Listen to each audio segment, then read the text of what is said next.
मेरा नाम माला है और मेरे परिवार में मेरी माँ, मेरे बाबा और मेरा भाई कुणाल रहते थे। मेरी माँ मेरे भाई कुणाल से बहुत ज्यादा प्रेम करती थी और मेरे बाबा मुझसे ज्यादा प्रेम करते थे। बाबा मुझे कहते थे, माला तू तो मेरी जान है। बाबा का यह प्रेम देखकर मैं बहुत खुश होती थी, मगर बाबा जैसे मुझसे प्यार करते थे वैसे वो कभी कुणाल भाई से प्रेम नहीं करते थे। उन्होंने कभी कुणाल भाई को गले से नहीं लगाया था और ना ही कभी प्यार से बात की थी।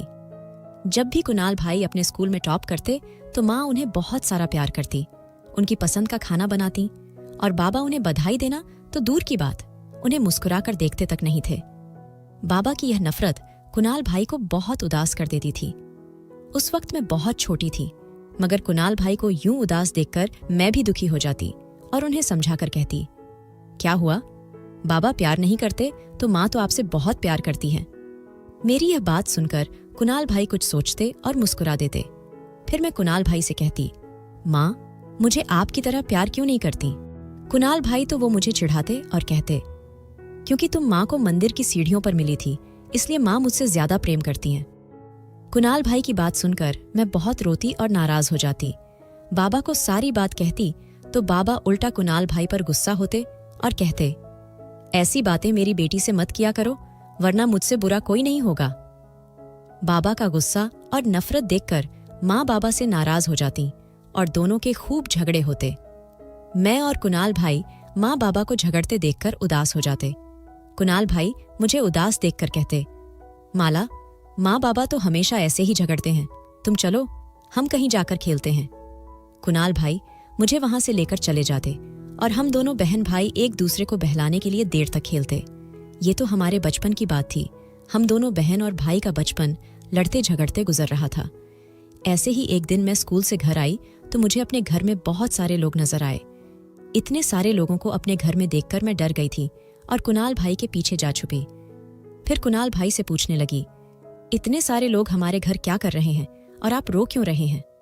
मेरी बात सुनकर कुणाल भाई ने मुझसे कहा, माला हमारे बाबा अब हमारे साथ नहीं रहे। पहले तो मैं कुणाल भाई की बात समझ नहीं सकी थी, फिर बाद में मुझे पता चला कि कोई क्यों और कैसे हमको हमेशा के लिए छोड़कर चला जाता है। बाबा के जाने के बाद मैं अकेली हो गई थी। माँ मुझे चुपचाप देखकर मेरे पास आई और कहने लगी, माला तुम्हारे बाबा नहीं है तो क्या हुआ, तुम्हारी माँ तो जिंदा है ना। और माँ की यह बात सुनकर मैं खुश हो गई थी। अब माँ मुझे भी कुणाल भाई की तरह ज्यादा प्यार करने लगी थी। मैं माँ और कुणाल भाई का प्यार पाकर बाबा को भूल गई थी। हम दोनों बहन और भाई का आपस में बहुत प्रेम था। मेरी माँ हम दोनों को यूं हंसता मुस्कुराता देखकर खुश होती थी और कहती थी, कभी मेरे बच्चों को किसी की बुरी नजर ना लगे, तुम दोनों हमेशा यूं ही साथ रहो। और मैं भगवान से यही प्रार्थना करती हूँ कि हमारा घर ऐसे ही खुशहाल रहे। मगर जैसे जैसे मैं बड़ी होती गई तब मुझे एहसास हुआ कि हमारे घर में कुछ ठीक नहीं हो रहा है। हालांकि हम सब बहुत खुश थे, मगर मेरा भाई कुणाल जैसे ही 18 साल का हुआ तो अचानक से हमारे घर में अशांति फैल गई, क्योंकि हमारे घर हर रोज एक आदमी आता था और वह मेरे भाई से कुछ कहता। मगर कुणाल भाई उसकी बात सुनकर उस पर गुस्सा करते, चिल्लाते और चिल्लाते थे। मेरी माँ भी बहुत रोती हुई उस आदमी से झगड़ती थी। मैं 12 साल की थी उस वक्त। मैं शायद वो सारी बातें समझने में नादान थी, मगर मेरे छोटे से दिमाग में वो सारी बातें और वो सारे झगड़े घूमते रहते थे। मैं कुणाल भाई को समझाती और कहती, कुणाल भाई इतना गुस्सा मत हुआ करो, वो गंदा आदमी अब जब भी हमारे घर आएगा तो आप दरवाजा मत खोलना। मेरी बात सुनकर कुणाल भाई हंसते और कहते, माला तुम अभी बहुत छोटी हो इसलिए तुम्हें नहीं बता सकता कि मेरे अंदर क्या दर्द है। मैं कहती, भाई यह दर्द क्या होता है और तुम मुझे बताओ कि तुम्हें कहाँ दर्द हो रहा है। मेरी बात सुनकर वो कहते, पगली तुझे कुछ नहीं पता, एक दिन पता चलेगा कि दर्द क्या होता है तो तू जीना छोड़ देगी। अब मैं देख रही थी कुणाल भाई मुझसे ज्यादा बात नहीं करते थे और दूर दूर रहते थे। हम दोनों बहन भाई में अब पहले जैसी समझ नहीं रही थी। मुझे लगता था कुणाल भाई ज्यादा पढ़ाई कर रहे हैं इसलिए उनको अब वक्त नहीं मिलता है। जिंदगी ऐसे ही गुजर रही थी। मैं कब बड़ी हुई पता नहीं चला। मैं 18 साल की होने वाली थी। तब से ही माँ की तबीयत बहुत खराब रहने लगी थी। माँ को इतना बीमार देखकर कुणाल भाई बहुत परेशान हो गए थे। एक दिन वह माँ को अस्पताल ले गए थे। डॉक्टर ने ना जाने उनसे क्या कहा था, तब से वो और भी ज्यादा परेशान और उदास रहने लगे थे। मैं कुणाल भाई से पूछती, आपको क्या हो गया है? आप पहले से भी ज्यादा खामोश रहने लगे हैं। तब कुणाल भाई कहते, कुछ नहीं माला, पढ़ाई और माँ की बीमारी का टेंशन एक साथ आ गया है, इसलिए उदास हूं। मैं यह सोचकर चुप हो जाती कि कुणाल भाई की मेडिकल की पढ़ाई भी तो बहुत भारी है, वो परेशान नहीं होंगे तो क्या होंगे। कुणाल भाई के कहने पर माँ के सारे काम अब मैंने सीख लिए थे। खाना बनाना, घर की साफ सफाई करना। कभी कभी कुणाल भाई भी काम करने में मेरी मदद कर दिया करते थे। माँ जो हर वक्त किसी न किसी काम में लगी रहती थीं, अब वो बिस्तर पर पड़े पड़े खुद को और भी ज्यादा बीमार महसूस करने लगी थीं। माँ की बीमारी दिन ब दिन बढ़ती जा रही थी। मैं और कुणाल भाई चाहते थे कि माँ अस्पताल में एडमिट हो जाए, मगर माँ कहती, नहीं कुणाल, मुझे अब अपना घर छोड़कर कहीं नहीं जाना है। शायद माँ को पता चल गया था कि वो अंदर से बहुत बीमार हैं और उनकी जिंदगी खत्म होती जा रही है। उस रात मैं माँ को खाना खिला रही थी, तभी माँ मुझसे कहने लगी, माला, अब मुझसे नहीं खाया जाता, तुम कुणाल को बुलाओ। माँ के कहने पर मैं कुणाल भाई को बुला लाई थी। तभी माँ ने मुझसे कहा, माला, तुम दूसरे कमरे में जाओ। माँ की यह बात सुनकर मैं हैरान रह गई थी। माँ कभी भी मुझसे कुछ नहीं छुपाती थी, मगर ना जाने आज माँ को क्या हुआ था। वो मेरे सामने कुणाल भाई से बात नहीं कर रही थी और कुणाल भाई वो भी चुप थे। मुझे हैरत हो रही थी कि माँ कुणाल भाई से क्या बात करने वाली थी जो मेरे सामने नहीं हो सकती थी। मेरे अंदर माँ की बात सुनने की उत्सुकता हुई। तभी मैं दरवाजा बंद करके कमरे से निकल गई और खिड़की में जाकर खड़ी हो गई। माँ कुणाल भाई का चेहरा हाथ में पकड़े उनसे कह रही थीं, तुम मेरे प्यारे बेटे हो कुणाल, मैं तुमसे और माला से बहुत प्यार करती हूँ और मैं चाहती हूँ तुम दोनों कभी भी अलग ना हो। मैं माँ की यह बात सुनकर रोने लगी थी। मैं भी माँ और कुणाल भाई से अलग नहीं होना चाहती थी, कभी भी। फिर माँ ने भाई को एक खत पकड़ा दिया और कहा, अपने कमरे में जाकर पढ़ना। कुणाल भाई माँ के गले लगकर बहुत देर तक रोते रहे थे। मैं अपनी जगह हैरान थी कि माँ वो खत मेरे सामने भी तो भाई को दे सकती थी, मगर माँ ने ऐसा क्यों किया था। और कुणाल भाई वो भी मुझे नहीं बताते थे कि उस खत में क्या लिखा है। मगर मैंने देखा था भाई जब भी अकेले होते तो वह खत पढ़ते और बहुत रोते थे। मुझे बहुत उत्सुकता थी कि उस खत में आखिर क्या है, और कुणाल भाई जो मुझसे हर बात शेयर करते हैं, वह उस खत में लिखी बात मुझसे क्यों छुपा रहे हैं। मेरी उत्सुकता के कारण मैंने एक दिन भाई से पूछ ही लिया, कुणाल भाई, मैं जानती हूँ माँ ने उस रात आपको एक खत दिया था, मगर आप वह खत मुझे क्यों नहीं बताते? मुझे भी वह खत पढ़ना है। मेरी यह बात सुनकर कुणाल भाई मुझे हैरत से देखने लगे। फिर कुछ सोचते हुए बोले, अभी सही वक्त नहीं है, मैं वह खत तुमको जरूर दूंगा, मगर सही वक्त आने पर। और कुणाल भाई की यह बात सुनकर मैं खामोश हो गई थी। कुणाल भाई अपनी जुबान के पक्के थे। उन्होंने जब कहा था वह सही वक्त आने पर खुद ही वह खत मुझे देंगे, तो मुझे अब उस सही वक्त का इंतजार करना था। एक दिन ऐसे ही मैं कॉलेज से घर आई तो माँ को बेहोश पड़ा देखा। चिल्लाने लगी। मेरे चिल्लाने पर कुणाल भाई भी वहीं चले आए। कुणाल भाई ने जैसे ही माँ को देखा तो मुझे गले से लगाकर कहने लगे, माला, माँ अब हमारे साथ नहीं रही, वो भगवान के पास चली गई है। मैं भाई की बात सुनकर माँ के मुरझाए हुए चेहरे को देखती रह गई। मुझे माँ के हमें छोड़ जाने का बहुत सदमा लगा था, और मुझसे ज्यादा सदमा शायद कुणाल भाई को लगा था। वो घर पर अब कम रहने लगे थे, मुझसे बात भी कम करते थे। अकेले बैठकर माँ का दिया वो खत पढ़ते रहते और बहुत रोते। मैं जब उन्हें समझाती तो वो मुझे भी डांट देते। मैं कुणाल भाई के ऐसे बदल जाने पर उदास हो गई थी। मुझे नहीं पता था एक माँ के चले जाने से हमारा रिश्ता ऐसे खत्म हो जाएगा। कुणाल भाई रात देर तक घर पर नहीं आते तो मैं बहुत डर जाती, क्योंकि हमारे इतने बड़े घर में अब हम 2 ही लोग रहते थे और कुणाल भाई भी मुझे अकेला छोड़कर चले जाते थे। एक दिन मैंने रोते हुए कुणाल भाई से कहा था, मुझे अकेले छोड़कर मत जाया करो, मुझे बहुत डर लगता है। मेरी बात सुनकर उस रात कुणाल भाई बहुत जोर से गुस्सा हुए थे। मुझ पर चिल्लाने लगे और कहने लगे, माला, अब तुम छोटी नहीं रही हो, अकेले रहने की आदत डाल लो, मैं हर वक्त तुम्हारे साथ नहीं रह सकता। कुणाल भाई के डांटने पर मेरा नाजुक सा दिल टूट गया।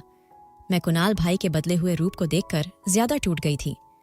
मैंने रोते हुए कुणाल भाई को देखा और कुछ भी कहे बिना वहां से चली गई। मैंने भी खुद को संभाल लिया था। माँ और कुणाल भाई के बिना जीना सीख लिया था। कुणाल भाई डॉक्टर बन चुके थे। मैं उनके डॉक्टर बनने पर बहुत खुश हुई थी, मगर उनको नहीं बताया था। एक दिन कुणाल भाई मेरे पास आए और मुझसे कहने लगे, माला, मुझे बधाई नहीं दोगी? मैं डॉक्टर बन गया हूं। माँ की एक इच्छा पूरी हो गई है, अब उनकी दूसरी इच्छा पूरी करने का वक्त आ चुका है। मैं खुश होती हुई कुणाल भाई से कहने लगी, कुणाल भाई, मैं बहुत खुश हूं और आज शायद माँ की आत्मा को भी शांति मिल गई होगी। मेरी बात सुनकर कुणाल भाई कुछ नहीं बोले और वहां से चले गए। फिर मैं सोचने लगी कि माँ की दूसरी इच्छा कौन सी होगी, मगर मेरे बहुत सोचने पर भी मुझे कुछ समझ नहीं आया था। जिंदगी के और थोड़े दिन गुजर गए थे। एक दिन कुणाल भाई मेरे कमरे में आए और मेरे सिर पर लाल दुपट्टा ओढ़ाकर बोले, आज तुम्हारी शादी है, माँ का वादा पूरा करने जा रहा हूं। कुणाल भाई की आंखें लाल हो रही थीं। ऐसा लग रहा था जैसे वो आज भी रोए हो। मुझे लगा जैसे वो मेरी शादी का सुनकर रो रहे थे। मैं उनके गले से लग गई और बोली, कुणाल भाई, मैं जानती हूं आप मेरे यहां से चले जाने की वजह से रो रहे हैं, मगर कृपया आप मत रोइए। माँ की आत्मा को दुख पहुंचेगा और मैं भी शांति से नहीं रह पाऊंगी। मैं माँ का वादा पूरा करने के लिए तैयार हूं। आप जिससे कहेंगे मैं बिना कुछ कहे उससे शादी कर लूंगी। फिर मैंने कुणाल भाई से यह नहीं पूछा कि मेरी शादी वो किससे करवा रहे हैं। शादी का मुहूर्त शाम के वक्त था। कुणाल भाई ने दूर के एक दो रिश्तेदारों को मेरी शादी में बुलाया था। मुझे मोहल्ले की लड़की ने आकर तैयार कर दिया था। फिर वही लड़की मुझे मंदिर ले गई थी। मेरे चेहरे पर घूंघट था, इसलिए मैंने अपने होने वाले पति को नहीं देखा था, मगर मुझे पता था कि कुणाल भाई मेरे लिए किसी अच्छे लड़के को ही पसंद किए होंगे। फेरों के बाद एक दो और रस्में हुई, मगर उस वक्त भी मैं अपने पति का चेहरा नहीं देख पाई थी। मुझे उसका चेहरा देखने की उत्सुकता हो रही थी, मगर बहुत कोशिश के बाद भी मैं अपने पति का चेहरा नहीं देख पाई। मंदिर से मुझे अपने घर लाया गया था। मुझे लग रहा था भाई मुझे घर से विदा करने वाला है, मगर मैं हैरान हो गई जब मुझे भाई वाले कमरे में बिठा दिया। मुझे लग रहा था जैसे कोई मेरे साथ मजाक कर रहा हो।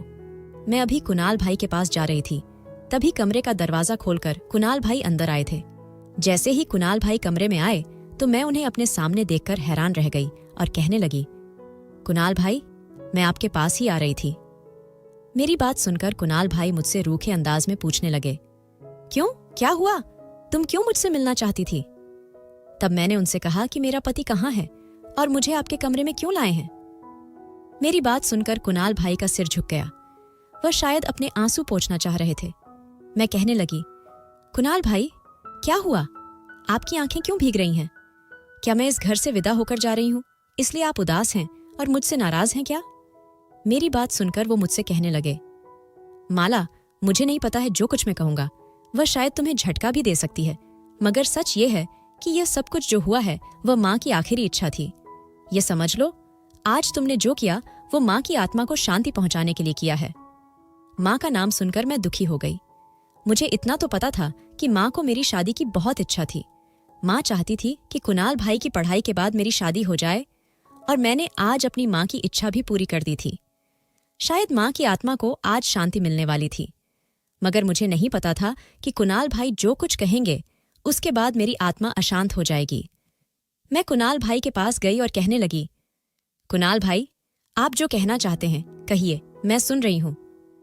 मेरी बात सुनकर कुणाल भाई मेरे दोनों हाथ पकड़कर बोले, माला, जो कुछ भी हुआ है वह सब कुछ माँ से किया वादा पूरा करने के लिए हुआ है। इसके बाद जो कुछ होगा वह तुम्हारी इच्छा अनुसार होगा। फिर भाई ने अपने हाथ में मौजूद एक पुराने से कागज को निकाला और मेरे हाथ में देते हुए कहने लगे, यह माँ का आखिरी खत है तुम्हारे लिए। इस खत को पढ़ने के बाद जो भी तुम्हारा फैसला होगा वह मुझे मंजूर होगा। इतना कहकर कुणाल भाई वहां से चले गए और मैं अपने बिस्तर पर बैठकर वह खत पढ़ने लगी। मगर जब मैंने वह खत पढ़ा तो मेरी जान निकल गई। मुझे ऐसा लगा जैसे कयामत आ गई हो। यह क्या हुआ था मेरे साथ, और इस खत में क्या लिखा हुआ था? मैंने वह खत एक नहीं 4 बार पढ़ा था, और मेरी 4 बार पढ़ने पर भी उस खत का एक भी शब्द नहीं बदला था। मैं अपनी जगह पर रोती रही थी। यह क्या हो गया था? यह क्या कर दिया था कुणाल भाई ने? उन्होंने इतना बड़ा सच क्यों मुझसे छुपाया था? मैं रात भर रोती रही थी और मेरा आंसू पोंछने वाला भी कोई नहीं था। कुणाल भाई जो गए थे वह रात भर नहीं लौटे थे। मैं घर में अकेली डरती थी, मगर उस रात मैं नहीं डरी थी। मुझे अपनी माँ और कुणाल पर भरोसा करने की बहुत बड़ी सजा मिली थी। मैं अब पहले से बहुत ज्यादा बदल गई थी, गुमसुम सी रहने लगी थी, और हर रोज वह खत पढ़ती थी जो माँ ने लिखा था। माँ ने खत में लिखा था, प्रिय माला, जब तुम यह खत पढ़ रही होगी तब मैं तुम्हारी जिंदगी से बहुत दूर जा चुकी होंगी। मुझे अपनी बीमारी से ज्यादा इस बात का अफसोस है कि मैं तुम्हें तुम्हारे बाबा की तरह अपने प्यार का एहसास नहीं करवा पाई, मगर मैं तुमसे बहुत प्यार करती हूँ। क्यों न करूं? तुम मेरी अपनी संतान हो और एक माँ अपनी सारी संतान को एक जैसा प्यार देती है। हाँ, बस उसका एहसास उस वक्त कम होता है जब कोई दूसरा भी आपसे ऐसे ही प्यार करे। तुमको अपने बाबा के प्यार के सामने शायद मेरा प्यार कम लगता होगा, मगर नहीं, दुनिया की कोई भी माँ अपनी संतान से एक सा प्यार करती है। यह खत लिखते हुए मुझे बहुत तकलीफ हो रही है। ऐसा लग रहा है जैसे मेरे हाथ में पेन पकड़ने की भी शक्ति नहीं है, मगर मुझे तुम्हें एक सच बताना बहुत जरूरी है, इसलिए मैं अपना दर्द भुलाकर यह खत तुम्हें लिख रही हूं। माला, मेरी प्यारी बेटी, जानती हूं तुम मेरे बाद जिंदगी में बहुत अकेली हो जाओगी, मगर यह जीवन है और यहाँ अकेले ही संघर्ष करना पड़ता है। माला, यह खत लिखने का असली वजह यह है कि मुझे तुम्हें एक सच बताना है, एक सच जो तुम्हारी और कुणाल की जिंदगी से जुड़ा हुआ है। माला, कुणाल और तुम एक घर में एक साथ बड़े हुए हो। तुम कुणाल को अपना बड़ा भाई मानती हो, मगर यह सच नहीं है। कुणाल तुम्हारा भाई नहीं है। कुणाल मेरी और तुम्हारे बाबा की संतान नहीं है। कुणाल मेरे दूर के कजिन अनिल का बेटा है। अनिल एक बहुत बड़ा बिजनेसमैन था। उसकी पत्नी जो कुणाल की माँ थी, कुणाल के जन्म के वक्त ही मर चुकी थी और अनिल की जान को खतरा था, इसलिए अनिल ने कुणाल को मेरे हवाले कर दिया था। अनिल जानता था मैं कुणाल को बेटे की तरह रखूंगी और मैंने उसका यह भरोसा कभी नहीं टूटने दिया, मगर तुम्हारे बाबा ने कुणाल को कभी अपने बेटे की तरह स्वीकार नहीं किया। मैंने अपनी जिंदगी में बस यही चाहा कि तुम्हारे बाबा कुणाल को भी अपना बेटा मान लें, मगर जिंदगी में सारी इच्छाएं पूरी हो, ये तो नहीं होता है ना। और कुणाल बचपन से ही जानता था कि तुम दोनों सगे भाई बहन नहीं हो। मेरी तुमसे और कुणाल से यही विनती है कि तुम दोनों एक दूसरे से शादी करके मेरे घर को हमेशा के लिए खुशियों से भर दो। मैं अपने जीवन में ही तुम दोनों को एक होते देखना चाहती थी, मगर मेरी यह बीमारी मुझे ऐसा नहीं करने दे रही है। मैंने उस रात भी कुणाल से वादा लिया था कि वह मेरी यह आखिरी इच्छा जरूर पूरी करेगा। अब माला, तुम्हारी बारी है। यह सब करके तुम अपनी माँ की आत्मा को शांति पहुंचाओगी। अपने और कुणाल के जीवन का यह सच जानकर मुझे बहुत दुख हुआ था। मुझे कुणाल से इस बात पर ज्यादा गुस्सा था कि उसने मुझे कभी यह नहीं बताया कि वह मेरा सगा भाई नहीं है, और ना ही शादी के वक्त मुझे बताया कि वही मेरा होने वाला पति है। हाँ, उस रात मेरी कुणाल से ही शादी हुई थी और मैं कुणाल को इस धोखे पर कभी माफ नहीं करने वाली थी। मैंने सोच लिया था कि मैं कुणाल को कभी अपने पति के रूप में स्वीकार नहीं करूंगी। मैं कुणाल से बात तक नहीं करती थी तो वह भी मुझसे दूर दूर रहता था। हम दोनों पति पत्नी होने के बावजूद एक दूसरे से बहुत दूर थे। शायद कुणाल के लिए भी इस बेजोड़ रिश्ते को स्वीकार करना मुश्किल हो गया था। दिन गुजरते जा रहे थे। कुणाल को एक अस्पताल में नौकरी लग गई थी। कुणाल अपनी नौकरी में व्यस्त हो गया था और मैं अपने घर में खुद को व्यस्त रखती थी, मगर मेरे अंदर कुणाल के लिए नफरत आ गई थी। मैंने सोच लिया था मैं उससे तलाक लेकर अपने जीवन की फिर से नई शुरुआत करूंगी। कुणाल देर रात तक अस्पताल से वापस आता था। उस रात मैंने भी फैसला किया था कि मैं कुणाल से तलाक का कह दूंगी। मैं कुणाल का इंतजार करती रही थी। कुणाल और मैं अलग अलग कमरे में सोते थे। कुणाल मुझे इतनी रात तक जागता देखकर हैरान हो गया और अपना बैग टेबल पर रखते हुए मुझसे पूछने लगा, क्या हुआ माला, तुम आज इतनी रात तक क्यों जाग रही हो? कुणाल आज बहुत दिन बाद मुझसे ऐसे बात कर रहा था। मैंने अपने अंदर उठते गुस्से को शांत किया और कहने लगी, मेरा और तुम्हारा साथ गुजारा नहीं हो सकता। मैं ऐसे रिश्ते को नहीं मानती जिसको स्वीकार करने को मेरा मन ही ना माने। मुझे तुमसे तलाक चाहिए। कुणाल मेरी बात सुनकर हैरान नहीं हुआ था। वह जैसे जानता था कि मैं उससे यही बात करूंगी। तब वह मेरे सामने आया और कहने लगा, माला, मैं जानता हूं तुमने हमेशा मुझे अपना बड़ा भाई माना है, मगर यह सच नहीं था। मैं माँ की यह इच्छा बचपन से ही जानता था, मगर माँ बाबा की वजह से तुमसे कुछ नहीं कहता था। माला, मैंने बाबा की नफरत देखी है और अपने सगे रिश्तों को भी उस नफरत की आग में जलते देखा है। तुम्हें याद है, बचपन में हमारे घर एक आदमी आता था। वह आदमी मेरा चाचा था। वह मुझे अपने साथ ले जाना चाहता था क्योंकि मेरे बाबा की सारी प्रॉपर्टी मेरे नाम थी। वह मुझे अपने साथ ले जाकर मेरी सारी प्रॉपर्टी अपने नाम करना चाहता था, मगर माँ ने मेरे चाचा की उस चाल को कभी कामयाब नहीं होने दिया। माँ के प्रेम की वजह से मैंने कभी बाबा और चाचा की नफरत को अपने दिल पर नहीं लिया, क्योंकि माँ चाहती थी मैं सबसे अच्छा इंसान बनूं और इंसानों के काम आऊं। मेरी बातें समझने में शायद तुम्हें अभी थोड़ा वक्त लगेगा, मगर एक दिन तुम समझ जाओगी। और मैंने पहले भी कहा था, यह शादी माँ से किया वादा पूरा करने के लिए मैंने की है। अब तुम तलाक चाहती हो तो मैं तुम्हारी यह इच्छा भी पूरी कर दूंगा, मगर तुम मुझे थोड़ा सा वक्त दो। मैं कुणाल के इतने जल्दी मान जाने पर हैरान थी। मुझे लगा था कि कुणाल मेरी बात सुनकर गुस्सा होंगे और मुझ पर अपने पति होने का हक जमाएंगे, मगर कुणाल ने तो मेरी बात का ऐसा जवाब दिया कि मेरे पास कहने के लिए शब्द ही नहीं बचे। मैं जिस गुस्से में आई थी अब उतनी ही शांति से वहां से चली गई। कुणाल और मेरी शादी को 2 महीने गुजर चुके थे। मैंने उस रात के बाद कुणाल से तलाक की बात नहीं की थी, मगर मुझे पता था कि कुणाल ने जो कहा है वह अपना वादा पूरा करके ही रहेंगे, इसलिए मैं भी शांत हो चुकी थी। उस रात भयंकर तूफानी बारिश हो रही थी।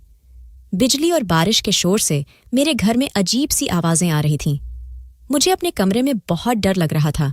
ऐसा लग रहा था जैसे कोई मुझे देख रहा हो। मैं डरती थरथराती हुई कुणाल के कमरे में चली आई। मुझे अपने कमरे में देखकर कुणाल हैरान हुए और मुझसे पूछा, क्या हुआ माला, तुम इतनी रात को यहाँ क्यों आई हो? मैंने उनकी बात को नजरअंदाज कर दिया और उनके बिस्तर पर जाकर सो गई। कुणाल कुछ देर तक मुझे देखते खड़े रहे, फिर वह भी बिस्तर की दूसरी तरफ आकर सो गए। थोड़ी देर बाद मैंने कुणाल से कहा, कुणाल, माँ और बाबा हमें छोड़कर क्यों चले गए हैं? मैं रो रही थी और कुणाल मुझे रोते देख नहीं सके।